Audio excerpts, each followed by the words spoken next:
Assalamualaikum warahmatullahi wabarakatuh. The National Education Day. Praise be to compassionate and merciful God, just and wish who grants His favor and mercy to those who obey Him, who punishes to those who disobey Him. Ladies and gentlemen, who I respect, Indonesia is a large country which is inhabited by hundreds of millions of people with hundreds of islands spread widely. We have been independent since 1945. But part of people hope Indonesia has to become independent in terms of education yet. Even though we have changed its curriculum almost every year, but it is evident that education in Indonesia has not been able to compete as a whole with developed countries. We tend to be left behind and have not been able to print human resources quality of developed countries. Ladies and gentlemen who I respect, I try to draw a line to the rear, and I get the irony that it is disappointing. In a very rich country, there are still many students dropped out of school, have no uniforms, and swim to reach the school because the bridge is damaged. It is an irony amid the wealth of our country.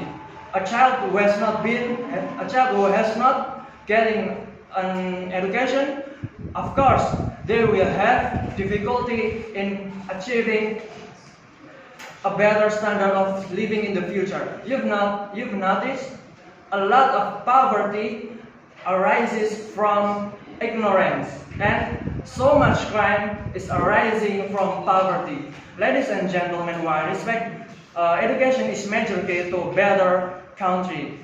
Through proper education and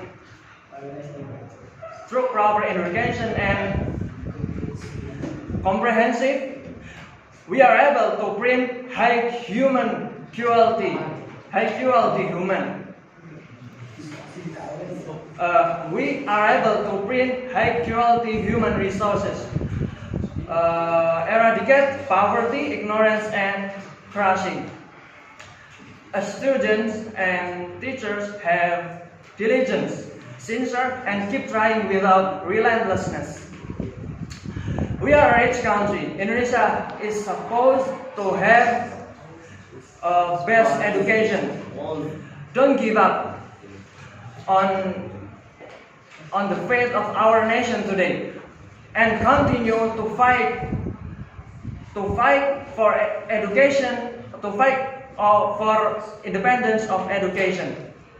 Ladies and gentlemen, so what's going on with our education today?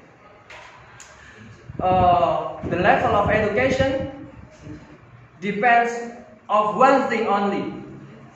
Education is depending on us. Good or bad education of countries rely on the students. If we want to change our model of education, let's start by changing the way our point of view with the same education. Keep learning, keep trying, keep learning, keep innovation, keep the invention for our education. That's all of me. Thank you for your attention, and I'm sorry for my mistake. Wassalamualaikum warahmatullahi wabarakatuh.